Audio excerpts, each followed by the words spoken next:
Ah, so much excitement out here.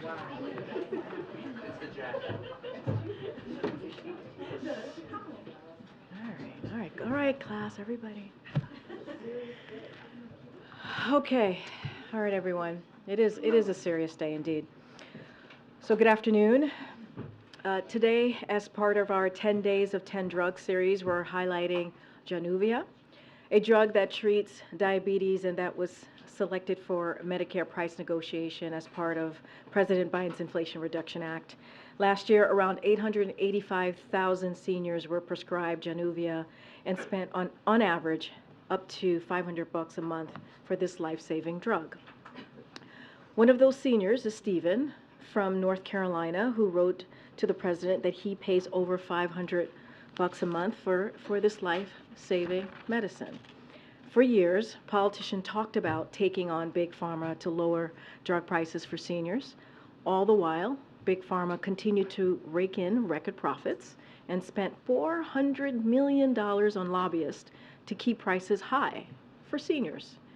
President Biden and congressional Democrats finally changed that by passing the Inflation Reduction Act without a single Republican vote. As a result, for the first time ever, instead of drug companies charging Americans whatever they want to for saving drugs like Januvia, Medicare will be able to negotiate lowering drug prices for Americans like Stephen. As we announced a short time ago, President Biden will host President Joko Widodo of Indonesia for a bilateral meeting at the White House on Monday, November 13th. During the visit, President Biden will reaffirm the United States' commitment to deepening our nearly 75-year-long partnership between the world's second and third largest democracies. The leaders will explore opportunities to enhance cooperation on the clean energy transition, advance economic prosperity, bolster regional peace and stability, and reinforce our people-to-people ties. The two leaders will also coordinate on efforts to reinforce ASEAN centrality and uphold international law and promote a free and open Indo-Pacific. With that, my colleague from NSC, Admiral John Kirby, is here to give any update that we have on Israel and take any of your foreign policy questions. With that.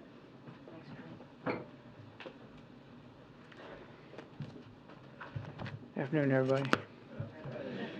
So today obviously marks 1 month here since the horrific Hamas attacks on October 7th.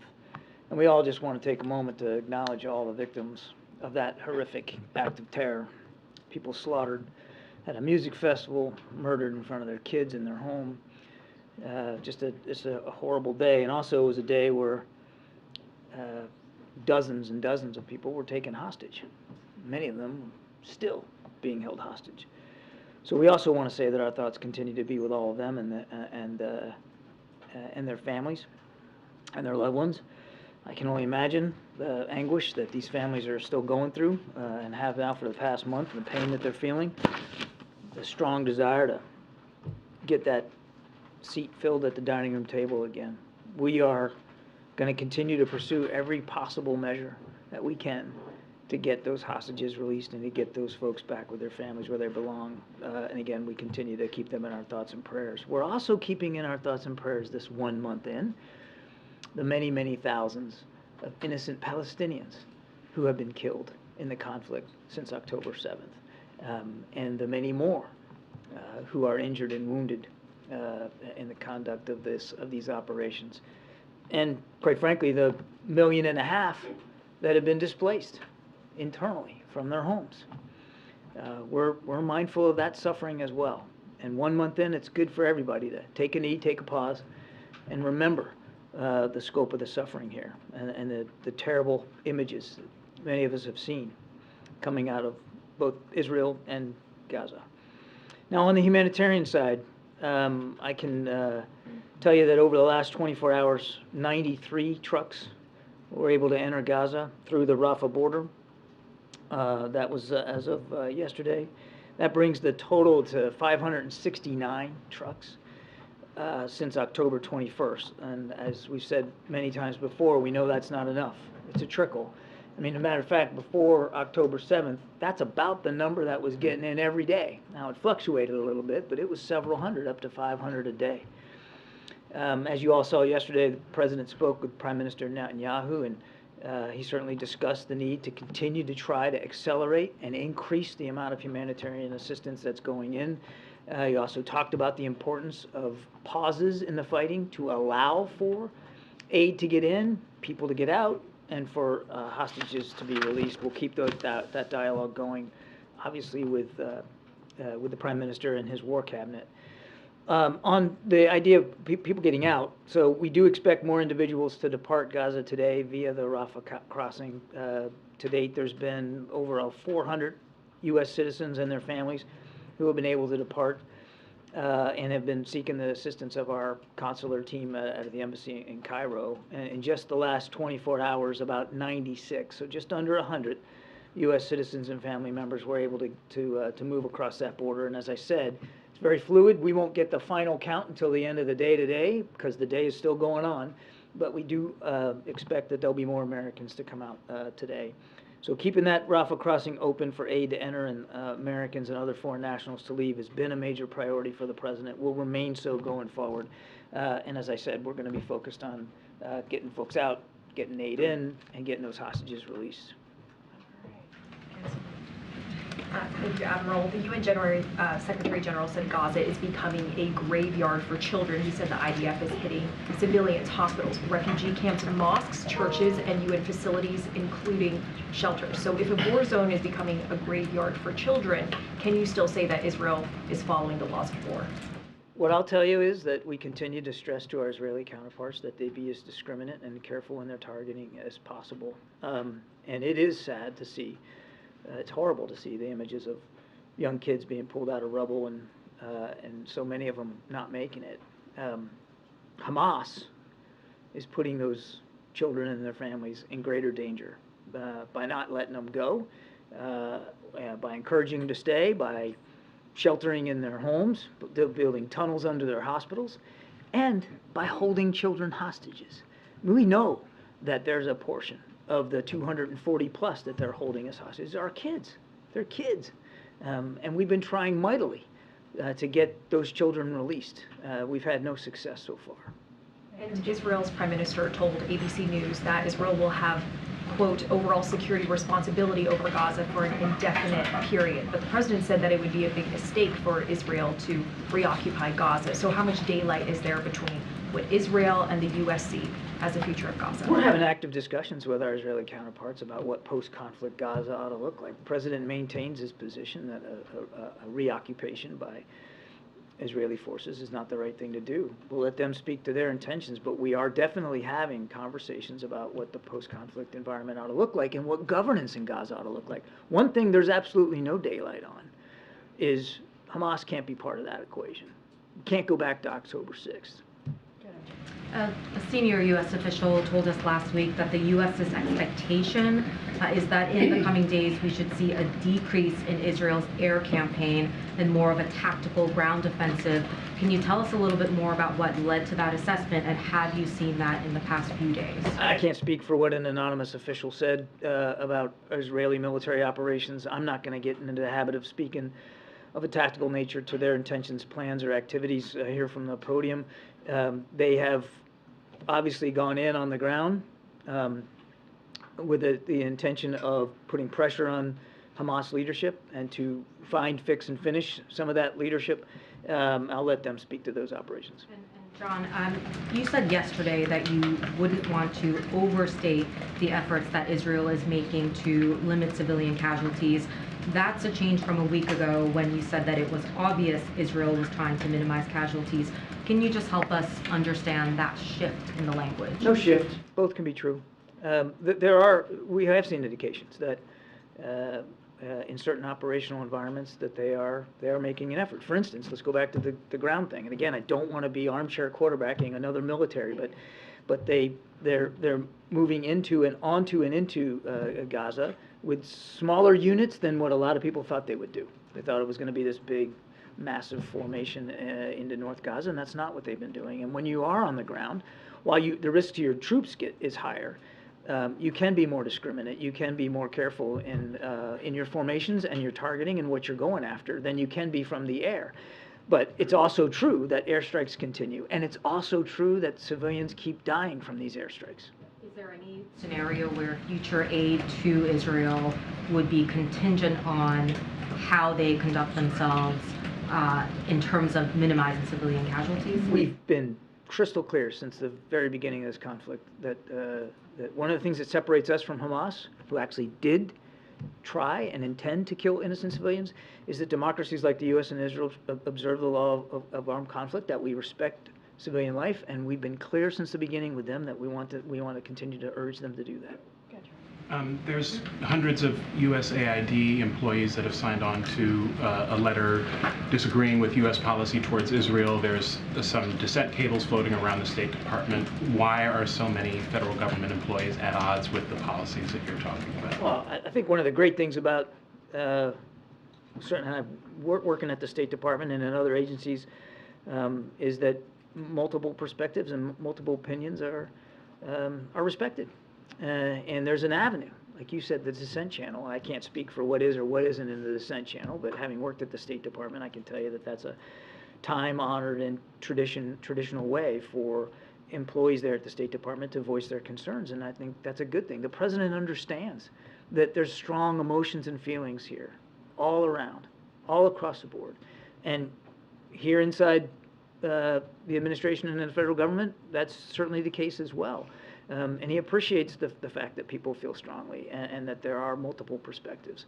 And we're going to continue to listen to them, Trevor, both inside and outside the government. We have been engaging with partners and organizations and experts and analysts and people with different perspectives to listen to their concerns, make sure that we understand them as we develop policy. And is the President frustrated at all with his inability to prevail upon his Israeli counterpart to engage in these humanitarian pauses? There have been humanitarian pauses already. There's been some. I mean, one of the ways we were able to get those first few hostages out was a pause in the fighting. And Prime Minister Netanyahu, I believe in an interview last night, also talked about the fact that he has approved certain pauses throughout the country. So there have been, and we are going to continue to work with our Israeli counterparts going forward to make sure that we can continue to do them.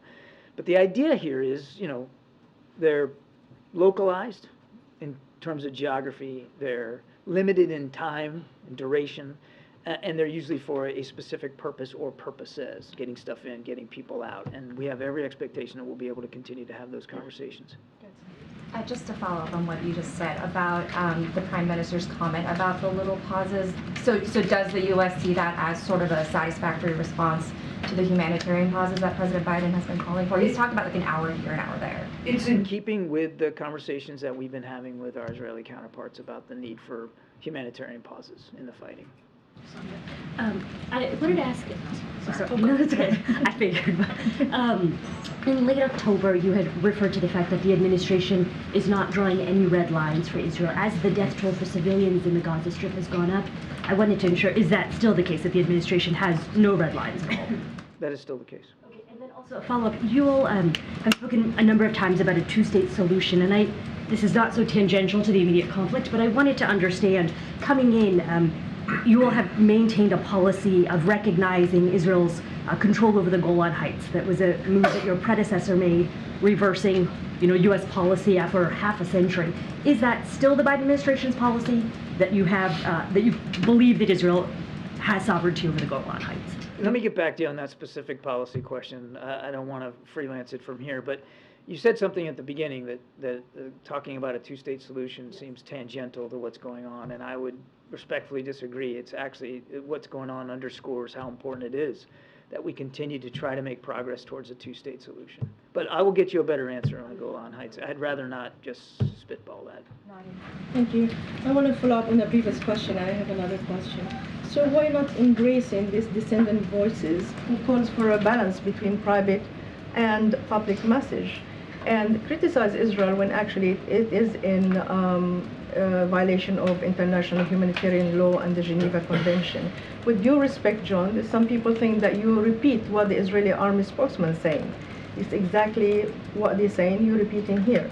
So how can you, why not these dissident voices, not just understanding them and we have a channel because we're a democracy, why not, what's wrong with them? What's wrong with standing here and say when Israel do something wrong, because you're the best friend, you have leverage on them, why not criticizing them? Your question presupposes that we've made some determination that the law of armed conflict has been violated, and I don't think, we're not at that point. You disagree with the UN? I would just tell you that we're not going to react in near real time to every event. Israel has a right and a responsibility to defend itself, and we're going to make sure they have the tools and capabilities to do that. Again, we're 1 month after this, and we ought not forget what happened 1 month ago. 1,400 people slaughtered in their homes at a music festival, and when Hamas decided to conduct operations, it was with the intent of killing people.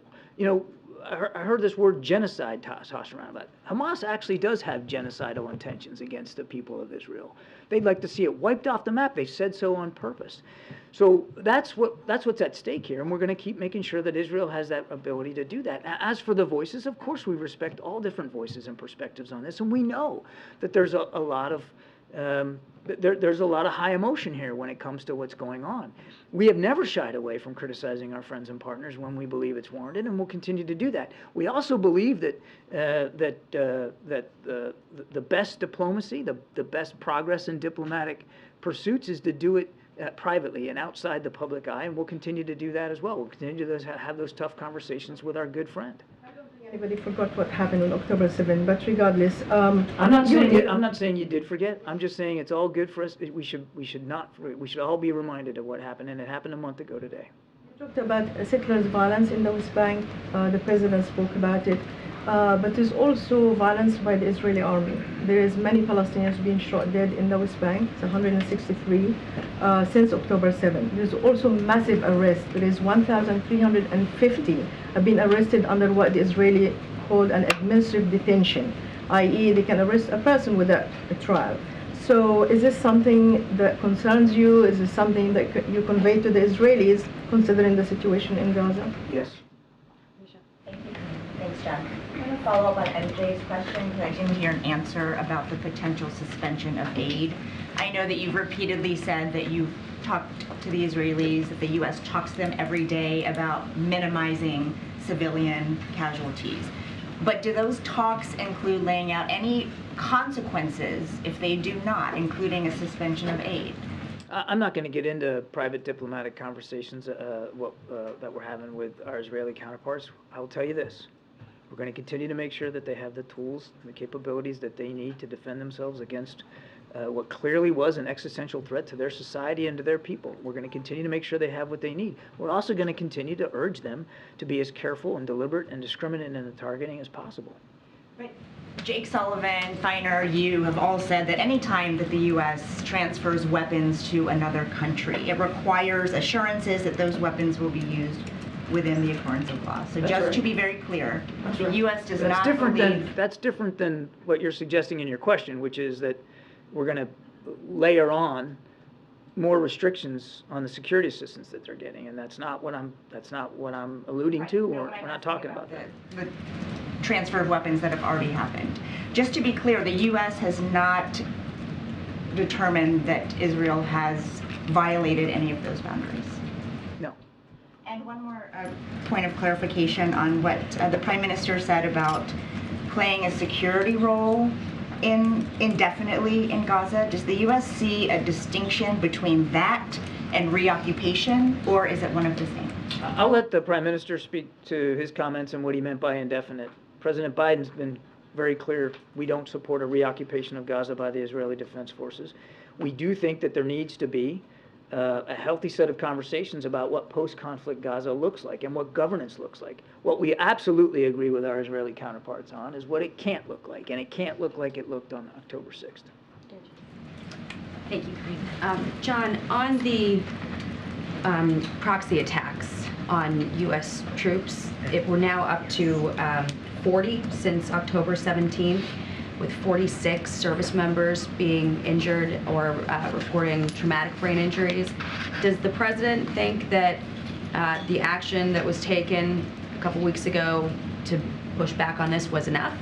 The president felt like those were two legitimate targets directly tied to the Iranian Revolutionary Guard Corps that supports these militia groups, and they were ammo, weapons facilities, certainly legitimate targets that we believe not only had a practical effect on limiting some of their capability, but sent a strong signal of how seriously we're going to look after our troops and facilities.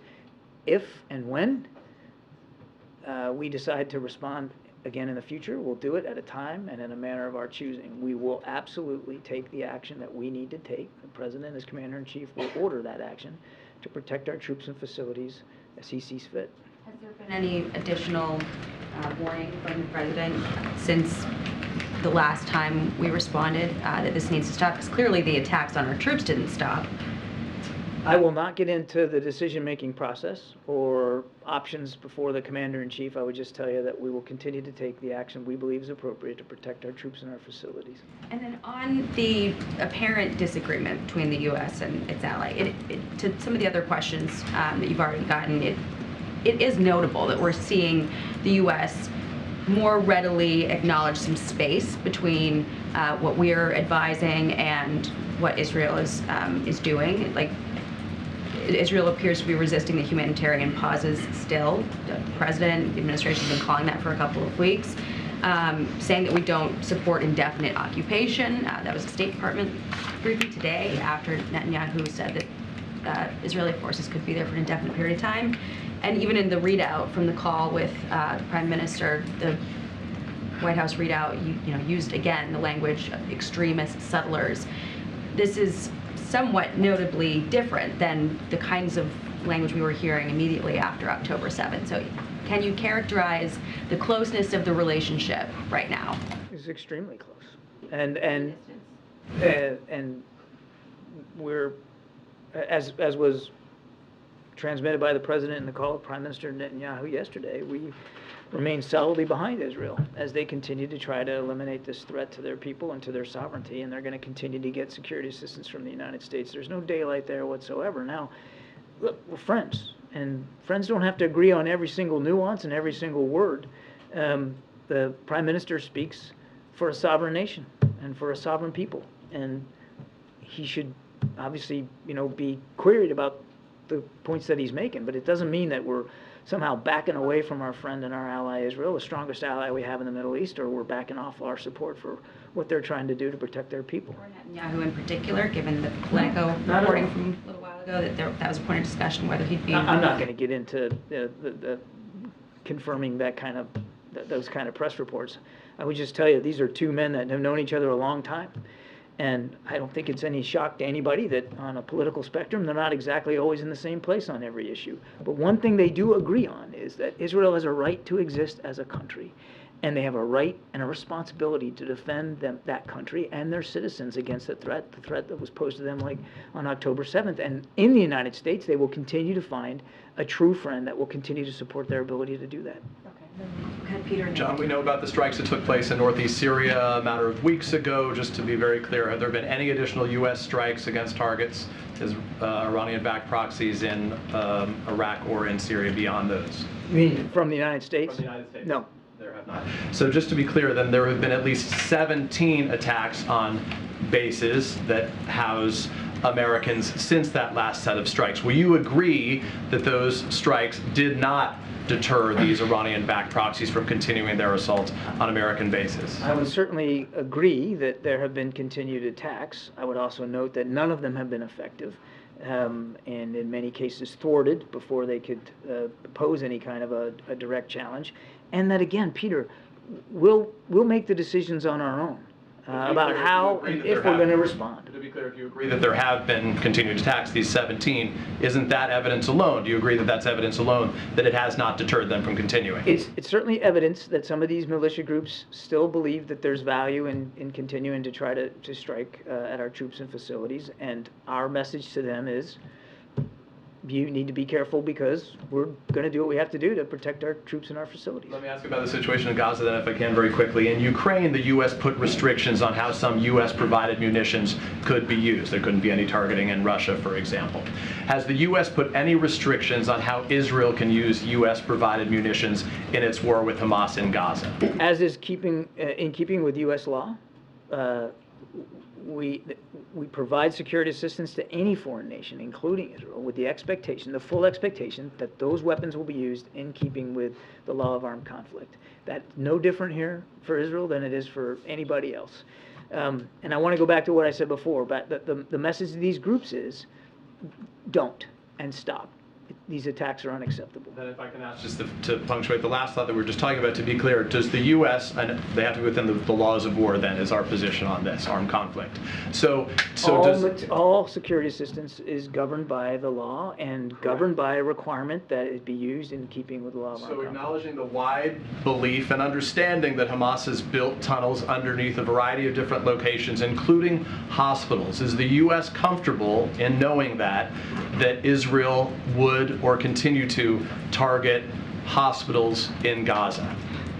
I won't speak to specific targets, Peter. I think you can understand why I won't do that. It's not a military operation that we're running or leading. The Israeli Defense Forces are conducting these operations. With the Israelis making their own decision that could include hospitals, right? As I've said before, when you're fighting in urban warfare, you've got to make some tough choices about your targets.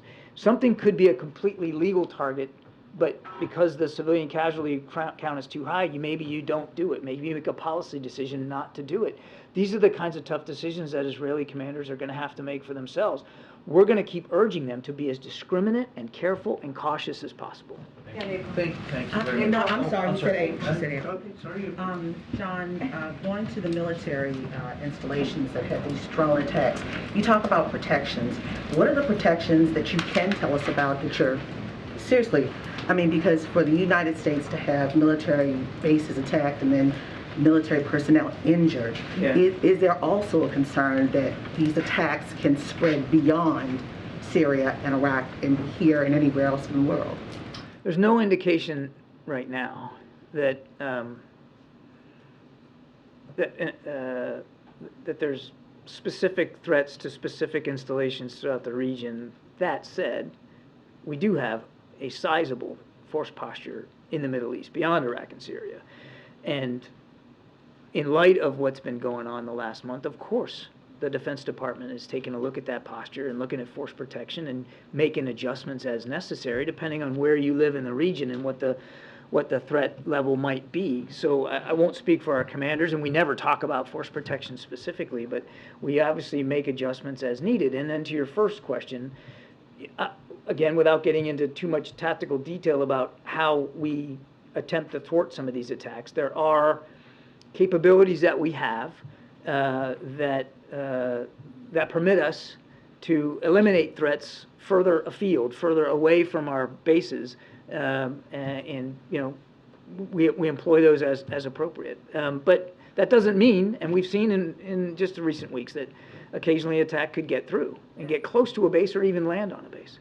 So that protection has to be stepped up because, as you just said, there's some that have gotten through, and this has happened over a 3-week period over and over. It's an iterative process, April. We're constantly looking at the threat streams and constantly trying to adjust force protection measures to deal with it the best we can. Obviously, in a perfect world, we wouldn't want any attacks on our troops and facilities. The next near perfect world is that you can eliminate these threats before, what was you say, left of launch, right? Before they're launched, and if you can't do that, then as far away from your people as possible. It's called layered defense, air and missile defense, and the Defense Department is constantly evaluating what that looks like. And last question on genocide. Let's go to Africa and the Congo. What is the White House doing, or national security or state doing about this genocide that's happening in the DRC? I'll tell you, I'm going to take your question because I don't have a lot of context for you on that today. I'll take the question and we'll get something back to you. But obviously, we're in close touch with African partners across the continent and mindful of a range of these kinds of security threats. And certainly, we don't want to see anybody subjected to genocidal intentions or actions by any group. But let me get back to you with more specifics. Anita. Thank you so much. I have a Russia question and then an East Asia question. Starting with Russia, the U.S. and NATO criticized Russia for pulling out of the CFE. This is the Conventional Arms Treaty. And now the U.S. and NATO are pulling out of the CFE. How do you square that? How do you justify that? And is it the intention of the U.S. and NATO to use that space to expand the footprint of conventional arms, perhaps in Ukraine or elsewhere on the European continent. My goodness, I don't know how we could justify not pulling out of it, and given that the Russians have decided unilaterally to just throw it in the trash heap. I mean, they technically, not technically, they actually did violate it when they invaded Ukraine. So it's disappointing. I wish I could say it was surprising, but it's not. And they left the United States and our NATO allies with no choice but to cease our accommodations and compliance with the treaty as well. As for future force posture, I certainly won't talk about that from this podium. We'll do what we need to do to make sure we can meet our Article 5 commitments to our NATO allies, and that could require force posture changes, but I'm not prepared to speak to that today. So on East Asia, is it okay if I ask you East Asia? Yeah, go ahead. All right, sorry. Can you just update us and bring us up to speed on this Biden-Xi meeting, when it's happening, if it's happening, if the military channel has been reopened, and also when President Biden meets with President Widodo, is he going to be bringing up the Israel-Hamas conflict, and in what context? No, and I don't know. Go ahead, John. Thanks a lot, Karine. John, the fact that the Israeli Prime Minister is talking about what the security situation would look like in Gaza right now, would that lead you to believe that this conflict is in the end stages in any way? Again, that would really be up to the Israelis to speak to. This is their operation, so I'm not able to give you a date certain of when things are going to be complete. And Prime Minister Netanyahu has talked about that he foresees potentially lengthy operations here to rid themselves of the threat that Hamas poses. But I think it just makes good sense, no matter how long you think this conflict is going to go on, for people to be thinking about what post-conflict Gaza needs to look like. And it's a prudent, responsible thing to do. The Prime Minister has also said definitively no ceasefire unless there is a return of all hostages. Is that a reasonable position that he's taken? You'll have to talk to the Prime Minister. Again, we're not going to characterize or armchair quarterback everything he's saying. We still believe that a general ceasefire is not appropriate at this time. And by general ceasefire, we're talking about everybody laying down their arms, for an indefinite period of time in the anticipation of peace talks and some sort of negotiated settlement. And we just don't believe that it's the right time for that right now. We do think it is the time to continue to pursue pauses in the fighting of a temporary nature for specific purposes. Good. Thanks, John. Does the U.S. have a better sense of how many Palestinians have died in Gaza? We don't have an exact figure. We don't have the capacity or the capability to provide you an exact figure. We still don't believe that taking the Ministry of Health's numbers at face value is wise, but we can't provide you with an alternative number. We do know that it is in the many, many thousands. I mean, there's no question about that. There have been many thousands killed, and each one is a tragedy, and we grieve and mourn for each one of them. And we want, again, to stress that no civilians should be hurt. These people are victims, too, of the fighting. They're certainly victims of Hamas. The count of 10,000 people over the weekend, would you be confident in that estimation? Again, I'm not going to get into providing some sort of independent verification of those numbers. We're not able to validate those numbers, but we are not walking away from the idea that many, many thousands of innocent people in Gaza, mostly Palestinians, have been killed, injured, displaced, 1.5 million displaced from their homes. And all of that tragedy weighs heavily on the president and all of us here.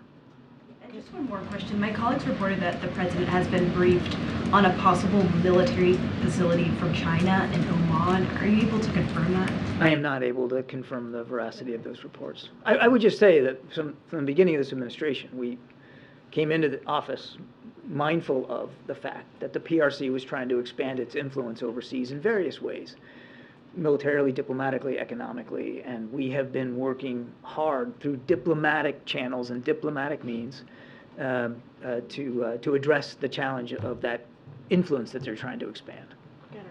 Thank you so much. John, you said many thousands of civilians dead. Do you have an estimation of the number of Hamas fighters or officials who have been killed? No. And another one on the president's upcoming international trips or lack of. The president has said he intends to go to Africa this year. Is this still the plan? I don't have any updates on his travel schedule. Brian. I just want to circle around this. I guess April and Jackie and Peter kind of touched on it, but circling around back to that issue, is containment working? Because we've seen large numbers of, we've got what, 2 aircraft carrier groups, nuclear submarine.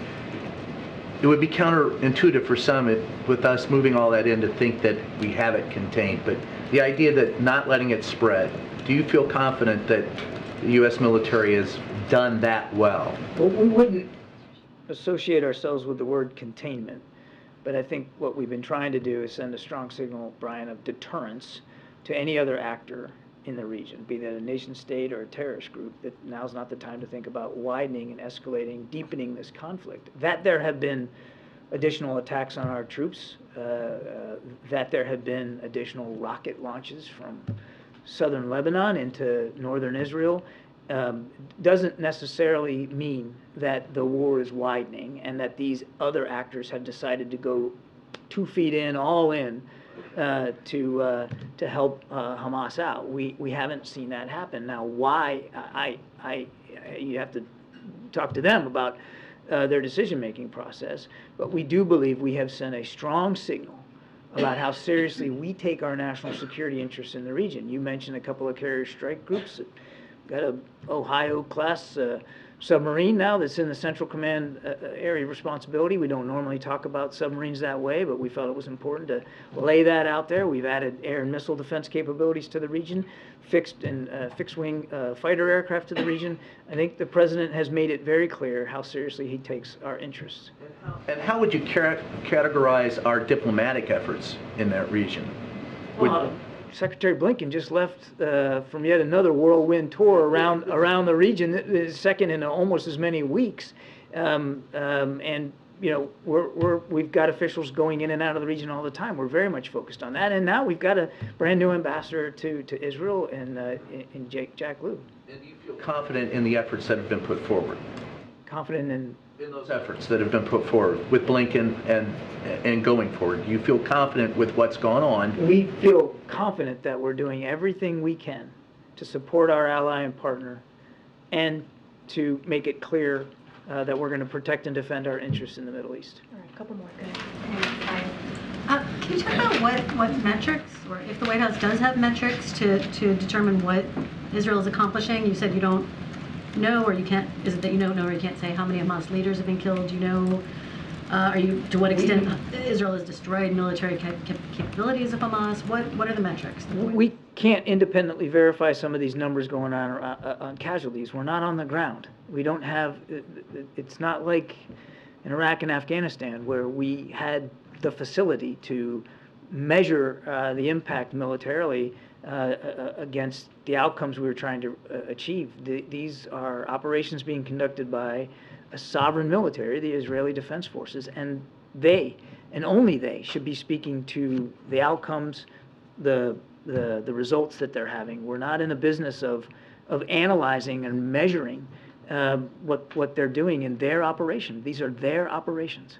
Does the White House not then have metrics to determine what? We are not measuring, analyzing, independently assessing. These are Israeli Defense Force operations. It's no, not that, I don't want to make too much of the comparison, but we don't do that for Ukraine either. We're not every day measuring, analyzing, assessing everything that Ukraine is or is not doing on the battlefield. Do we have a sense? Yes. But we let the Ukrainian military speak for what they're doing. We don't make it a habit to speak for foreign militaries. Thank you. I just want to follow up on my colleague's question here. If the United States is not analyzing the sort of impact on the ground, how can you be confident that the laws of war are not being broken? When I say analyzing, I mean, it's not like we're creating a stack of PowerPoint slides every day on every operation that the Israelis are conducting. These are their operations. Now, we're in constant communication with them. And so the sense we get from how they're doing is from our communications with them. But we aren't, I couldn't, produce a set of sheets for you. Have been killed. We don't have, feel confident in the number of civilians that have been killed. we can't independently verify to a person how many have been killed. We know that many, many thousands have been. Then how in the world would you know? Or you're sort of assuming that what the Israelis We have ways of collecting information. We can talk to humanitarian aid organizations that are on the ground. Certainly we're talking to our Israeli counterparts. It's not like we don't have an idea, but we don't have a number that I would feel comfortable giving you from this podium with some exactitude. But of course we have an idea of what's going on, because now that more humanitarian aid is going in, we have the ability to talk to those aid organizations to get a sense of what they're seeing on the ground. Way in the back. Yes, thank you, Karine. John Amos Hochstein is in Lebanon today. Amos Hochstein is in Lebanon today, and he met with the former Intel chief Abbas Ibrahim, who was invited in the White House in 2020 for mediation for the Americans detained in Syria. So, are you seeking a mediation from the Lebanese on the hostages? I don't have much more detail about Amos's agenda. He is in the region. He frequently travels to the region, and we certainly look forward to hearing from him.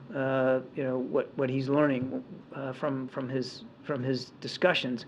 I would just tell you on the hostages, we're working on this every day, if not by the hour, to get certainly the American hostages out, but also to help get released everybody who's being held hostage by Hamas. And that's something that the whole team is working on. And one second question to follow up on Brian's question. When yesterday the Israeli Prime Minister contradicted what Secretary Blinken said in the Hill. He said that you don't see Hamas ruling Gaza, you don't see Israel ruling Gaza. Also, we saw this public disagreement between Secretary Blinken and two Arab foreign ministers in a press conference in Jordan. We're seeing also the Iranian not deterred and keep attacking the U.S. troops. What's the image? Does this concern you regarding the leverage of the United States in the region? People say things publicly that they don't always say privately. And I'll let foreign leaders speak for themselves in their countries. American leadership has been key here since attacks of October 7th. American leadership, President Biden's personal involvement, has led to this humanitarian aid getting in. Obviously not enough, but it wasn't happening before he personally got involved. It was President Biden's leadership and this team's work here at the National Security Council in the White House that helped get American hostages home, as well as those two Israeli citizens. And that is continuing to work to get our citizens out from Rafah crossing, hopefully more today. We have been at the center of trying to make sure people in Gaza are getting the aid they need and getting out those who need to get out and can get out, as well as making sure that Israel has the capabilities it needs to defend itself. Go ahead, Jake. Thank you, Karine, and thank you, Admiral. As we sit here, hundreds of rockets are raining down on Israeli cities, and I'm wondering if you would know, is this all from the original stockpile, or are rockets being smuggled in somehow?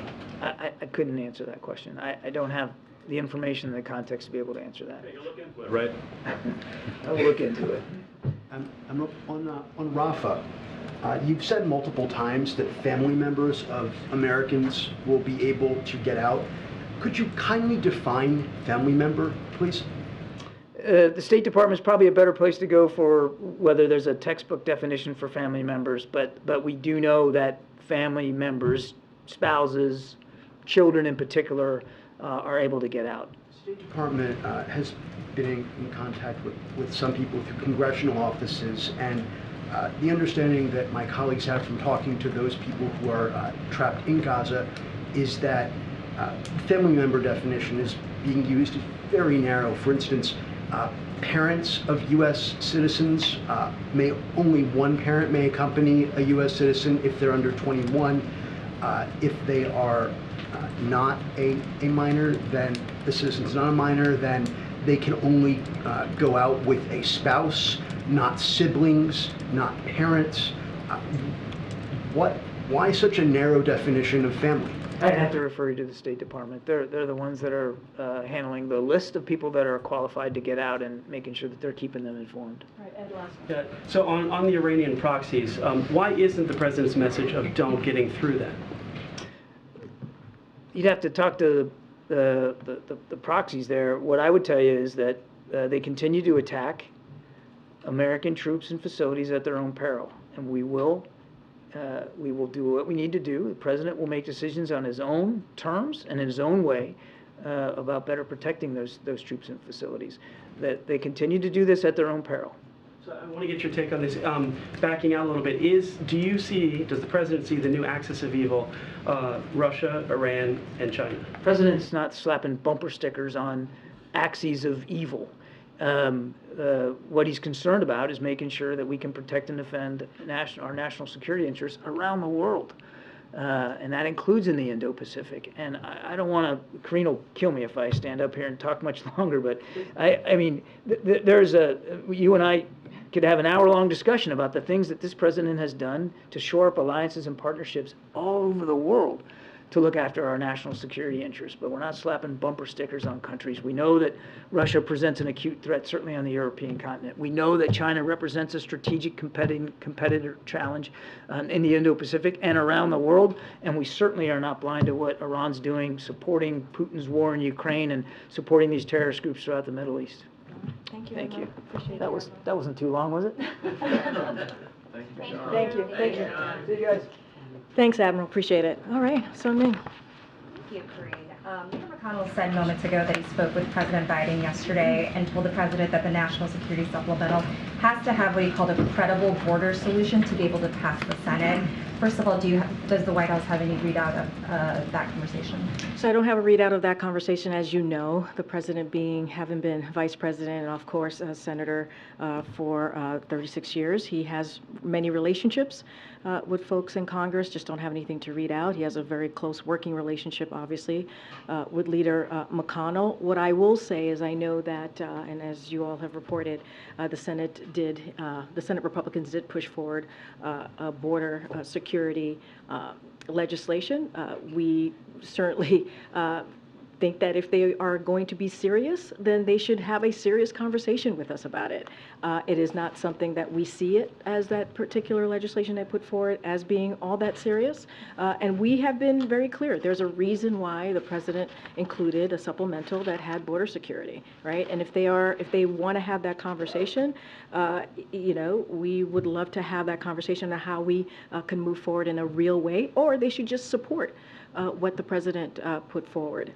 And so we just don't see anything in their proposal about creating, for example, an earned path to citizenship for Dreamers and others. There are things that are fundamentally missing, and we want to have a serious conversation, but we need to see something a lot more serious than what they put forward. Right, so obviously the White House doesn't like that specific proposal yesterday, but is the White House open to any sort of policy changes as it relates to the border in conjunction with the supplemental? Or are you only entertaining negotiations on the funding side of border issues? So look, as it relates to the border, you've heard us say time and time again, our immigration system is broken. It's been broken for some time now, for decades. And Congress, they have the power to change that. They have the power to put forth a comprehensive piece of legislation, like the president did on his first day in this administration, putting forth a comprehensive immigration legislation. And so they can address it. Only they can do that. And so, look, we want to have a serious conversation. We want to be able to talk to Republicans and see how we move forward in a real way. But, we believe that if Congress is serious, they should fund what the president put forward. And that's how we believe should be moved forward, how we should move forward on this. But they're not serious. What we saw from Senate Republicans is not a serious piece of legislation to move forward. Is that sort of serious policy conversation possible in the next 2 or so weeks? I mean, look, I'm not going to negotiate from the podium here, but what I can say is that the president took this very seriously when it comes to a broken immigration system, put forth a comprehensive piece of legislation to deal with this. He obviously included this in his emergency supplemental border security, and we're asking Congress to fund that if they are going to be very serious as it relates to policy changes. Look, the president already put forth what he believes how to move forward in fixing a broken immigration system, a system that has been broken under a Democratic president and also a Republican president. Thanks, Karine. Has President Biden seen the polls from CBS News and New York Times that were out this weekend that show he's trailing the former president if they were to go against each other in 2024? So first, let me just be clear. I'm not going to speak to anything related to 2024. And I also want to be very clear here. Like, we have to really take these polls with a grain of salt. As we should really be very mindful here. And one of the reasons why is just a year ago, right, back in 2022, there was the red wave that never materialized, right? And then back in October of 22, there were multiple stories about how there was going to be a red wave, Democrats were going to be wiped out, and, you know, we're not talking about that, what we were seeing back in October of 2022. Look, and I'll take it even further. In 2011, this time in 2011, we saw Senator Romney, we saw polls of Senator Romney beating President Obama, and that's where those polls were. And so, look, our focus obviously is going to be doing what the president was elected to do, which is focusing on delivering for the American people. And, you know, there's going to be a lot of polls out there. Until the next couple of months, there's going to be a lot of dozens and dozens of polls. It's not my job or my job from here to analyze these polls. Obviously, there are going to be folks on TV who are going to be doing that. It's a whole cottage industry out there when it comes to polling. So just not going to get into it. Obviously, we see the reporting just like you all obviously are either reporting it or see the reporting yourselves. So President Biden has seen them? Obviously, we've all here at the White House has seen the polling. I'm just saying that we have to take them, as a general rule, we should take these polling with a grain of salt. Thank you. And one more on the poet from Canada, Rupi Kaur. She recently posted that she has rejected the White House's invitation to the Diwali celebration, adding that she was surprised that the administration finds it acceptable to celebrate Diwali when their support of the current atrocities against Palestinians represent the exact opposite of what this holiday means to many of us. Do you have a response to her? So I did not see that reporting, I can't really comment to it directly. What I can say is the president's been very, very clear on the conflict that we're obviously currently seeing in Israel and Hamas in the Middle East, and I'm just going to stick there, and everybody has their own opinion. We respect folks' opinion. That is her opinion, but the president has been very, very clear. And just like the Admiral said at the beginning of this of the briefing, how when 1 month ago what we saw, what all of you reported, and the atrocities that we saw on that day, and 1,400 souls were slaughtered.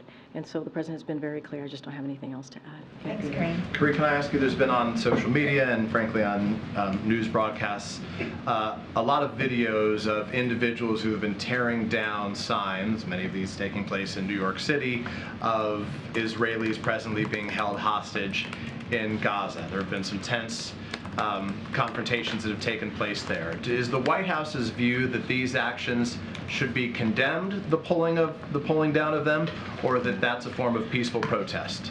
Look, I've sort of kind of seen the reporting here and there. I think it was from last week, There's right? been like 30 million videos that have gone around. No, It's I know, I hear you. widespread. I hear you. I'm just not going to. I'm not Is going it to. okay? I'm Is not it going. okay? Is that peaceful protest to pull that down, or should you not be doing I'm just that? not going to go into specifics on that particular thing. What I can say, there are real violent protests and threats that are happening right now. And senior administration officials are aware of these reports, which are deeply concerning. And that is something that we're focused on, right? So to be clear, it's deeply concerning that people would be pulling these things down? I'm just saying, as it relates to a lot of reporting out there about violent protests and threats, And so I can speak to that. I can speak to how FBI is tracking an increased volume. I can speak to the frequency of threats that we're seeing to the Jewish community, to the Arab American community, to the Muslim communities in the United States since October 7th. That is something that I can speak to, and obviously DOJ and FBI are working with local law enforcement on those threats. And of course, that is deeply concerning to us, and so that is what we're going to work on, focusing on that. I'd be grateful if you take the question just to see if there is a position the White House has on that just for going forward, because it's created a lot of divide in this country right now. I'm happy to. As to what's appropriate. I'm Then if happy I can to. follow quickly on a different form of protest, vandalism that we saw take place outside the White House. Is the president concerned, is the White House concerned that these protesters, in this case vandals, could get so close to the White House that they could vandalize it, that they could get their hands on the gates outside of the White House? I would have to refer you to the Secret Service on that and the Park Police for questions about the way the protest was handled. Is the And so president comfortable with the way it was handled? I would have to tell you I refer you to Secret Service. That is their focus, that is their job, and so I would refer you there. Does the president think it's appropriate for people to put red bloodstained hands on the outside of the White House? Obviously not. Obviously not. Does the president plan to attend the UN Climate Summit this year? I don't have anything on his schedules to read out to you today on that. Is the president at all concerned that, having set a precedent and gone to the last two UN climate summits, that if he doesn't attend this year, it will send a signal? I don't have anything to share, so I can't answer that question. We don't have anything to share about the president's schedule for the rest of the year as it relates to any foreign travel. Go ahead, Angie. Karine, a potential government shutdown is now 10 days away. It seems like we're hearing far less from the White House this time around just about how potentially painful that could be for the economy, for the country, if there were to be a shutdown than the last time around when we were this close to the deadline. Is there just more optimism this time around that that can be averted? I would say, MJ, there's just a lot going on, as you know, in the past month, right? As we had my NSC colleague here take about 45 minutes of questions on what's been happening this past month. So there's been a lot going on, right? The president has to do multiple things at once, and that's what he's doing. As it relates to a potential shutdown, the CR, look, House Republicans have work to do, right? It is their jobs, and they have to stick to their promise and honor their word to avoid a shutdown. Period. It is their job to avoid that. We cannot be dealing with political games or brinksmanship. Obviously, all of the concerns that we had leading up to the last potential shutdown still is a concern of ours, right? There are programs, vital programs, that Americans need, and they should be able to. We should be able to continue providing those programs. It would be not beneficial to our economy, obviously, if this were to occur. It would hurt our economy. It would hurt our national security, and if a shutdown occurs, and it would have extreme cuts to law enforcement as well, public health and education. All of the things that we've talked about that still exist. And so Republicans in the House have a job to do, and they need to get the job done on behalf of the American people. That has not changed. Is there a little more optimism this time around? I mean, I'm not going to get into the level of optimism. Obviously, the president is an optimistic person, right? You've heard him say that many times, but we believe it is their job to get this done. That has not changed. House Republicans have to get this done. This is a job that Congress needs to do. There are vital programs, as I just listed out to you, that need to be funded and continue to get funded, that Americans need, American families need, and it would be detrimental to them if there was a shutdown. And we should not be a week away from this, or I know it's 2 weeks away, but we should not be looking at this a week from now, or, 10 days from now, and be talking about a potential shutdown. This is something that they should get done. And anything you could say about how the White House has been getting to know the new speaker? So I don't have anything new to share. As you know, we've talked about, we've laid out some readouts about their initial conversation when he became speaker. I just don't have anything else to share beyond that. We obviously been I can say that OMB Director and the Office of Alleged Affairs have been in close contact with senior leadership, obviously in Congress, including his office, about the importance of getting the two supplemental emergency funding done, which is obviously the national security and also domestic part of it as well, the importance for getting that done for the American people, and also making sure that they avoid a shutdown. Those conversations has been going on for, obviously, as it relates to the supplemental funding for the past several weeks, as it relates to funding the government. That's been conversations that we've had for months now. Okay, Karen. Thanks, Karine. On the supplemental funding, the administration is putting some new pressure on Congress to immediately approve $11.8 billion in direct budget support for Ukraine. There was a letter sent from the Secretaries of State, Treasury, Defense, and the USAID administrator. Why separate out that $11.8 billion for Ukraine from the overall Ukraine funding request? Why push for that specifically like this? So look, I don't want to get into certainly legislative negotiations. I'm just going to be very careful from here. But we've been very clear. There's a lot at stake, as I was just telling MJ. And Congress, we believe that Congress must pass the emergency national security and domestic needs, both of them. And that is something that we both very much stand strongly behind. I'm just not going to get into the specifics of the negotiations that are happening as it relates to the supplemental funding. Would there be any opening of the door to working with congressional leaders of like breaking up certain things that the administration would prioritize of that $106 billion more than others, like taking something like this and saying, get this done more quickly? I'm just not going to get into any negotiations from here. What I will continue to say is that both the national security, supplementals for national security and domestic, there's a lot at stake. We need to get that done. We've been very, very clear about that. I'm just not going to get into specifics from here. Let me call on somebody else. Colleen, do you have? Okay. Oh, sorry. Yeah. No, yeah. I don't know if you had a question. Oh, sorry. I was like, sorry. We wondered. It's embarrassing. I've got a question. Hi. Hi. Behind you afterwards. Can you provide a readout, Ambassador Jack Lew, who was confirmed last week, can you provide a readout? Has he arrived in Israel? What his first few days have been like on the job? That's a good question. I have not talked to NSC or the State Department about his last couple of days. Happy to check in with them to see what his last couple of days have been like. But obviously, there's a lot going on in the region, and so he's been certainly very focused on what's going on, the negotiations on the ground, the conversation, the diplomatic conversations, certainly with the counterparts on the grounds. But I don't have anything specific on what his day by day has looked like. Someone asked about the immigration proposals, whether you were willing to negotiate on policy or funding. It sounded to me like you were saying funding. Is that accurate?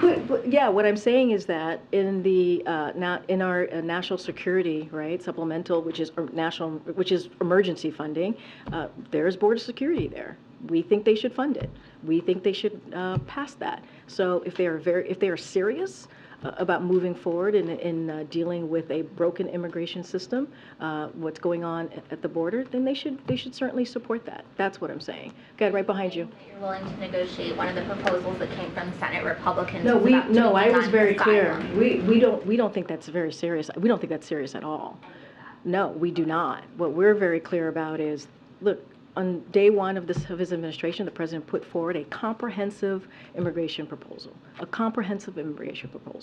And so we're happy to have conversations as it relates to what the president put forward, but what we saw from Senate Republicans is not serious. Okay, right behind you. Yeah, Karine, are y'all aware of or concerned about these voting machine problems that have been reported in Northampton, Pennsylvania?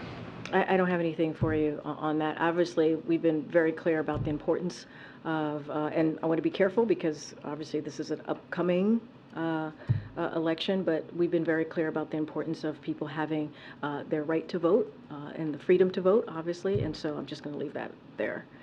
Trying to call people I haven't called yet. Go ahead, sir. Go ahead. So on the previous question about the letter by Secretary Blinken and Austin and Yellen, does that mean that you are concerned that this, might be this economic aid for Ukraine might be in question, might be doubtful? And the letter states that basically that if the Ukraine doesn't get this aid, it will lose. It won't be able to defend itself. Is that the stakes in your? Well, we've been very clear the importance of Ukraine getting that funding. We've been very clear about the importance of the brave people of Ukraine who have been fighting this war, this aggression from Russia. Coming up on 2 years now, and how they need our assistance, how they need to make sure that they're continuing to get that security assistance from the U.S. and not just us, from our allies and partners too across the globe, right? Which is something that it's been more than 50 countries that the president has been able to bring together to support the needs of Ukraine, and so that needs to continue. This is about fighting for their democracy. So we have seen bipartisan support, right? Bipartisan support for that funding, not just for Ukraine, but also the funding for Israel. And so we've seen, just last week, I called out a couple of quotes from Republicans in both the House and the Senate who have said that they believe in supporting in a bipartisan way and getting that national security supplemental done, especially obviously for Ukraine and Israel.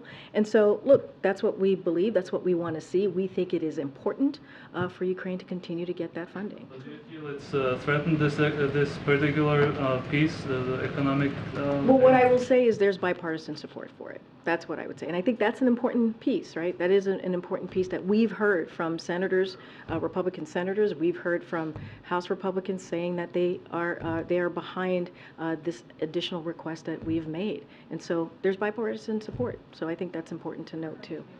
Okay, go ahead. I haven't called on you. Go ahead. Can you give us any preview about what's on tap for tomorrow? I don't have any preview for you at this time, but certainly we will have more to share later today. All right, thanks everybody. See you tomorrow. Thank you, Karine.